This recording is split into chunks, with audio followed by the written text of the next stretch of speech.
નેતાઓની એક ફરિયાદ રહી છે ખેડૂતો માટે, ખોટું ના લગાડતા, કે ખેડૂતો છે ને એની માગ મૂકે છે, આંદોલન માટે આવે છે, પણ જ્યારે ચૂંટણી સમયે બતાવી દેવાનું હોય ત્યારે નાત જાત અને ધર્મના વાડામાં વહેંચાઈ જાય છે.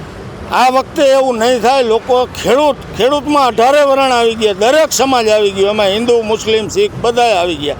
આ વખતે એ નહીં થાય. આ લોકો આ વખતે દિલથી આગ લાગેલી છે. જેના કલેજા ઉપર ઘા લાગે ને જિંદગીમાં ભૂલતો નથી. નકર આટલા ખેડૂત શું કામ આવે?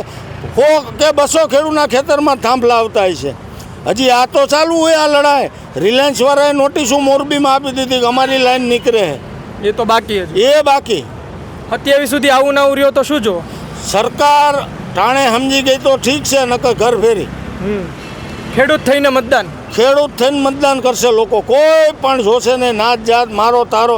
કાંતિભાઈ અમૃતિયા અમારા મોરબીના મંત્રી શ્રી ઓળખો ને આપ, એમના સગા ભાઈ ખેડૂતના સમર્થનમાં છે જેતપર ગામથી, કાળુભાઈ કરીને. એના ઇન્ટરવ્યુ પણ તમે સાંભળેલા છે. તે શું દર્શાવે? આપ પણ તારણ મારી શકો છો, હું પણ તારણ મારી શકું. ઈ બંધાયેલા છે કાંતિ કાકા બંધાયેલા હોય. અહીંયા તો ઉપર 2 જણાનું ચાલે, બાકી તો કઠપૂતળી છે.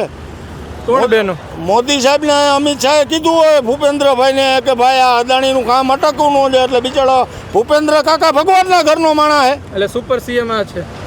આપ આખું મીડિયાવાળાને ખબર છે, છતાં એમને પૂછો યાર.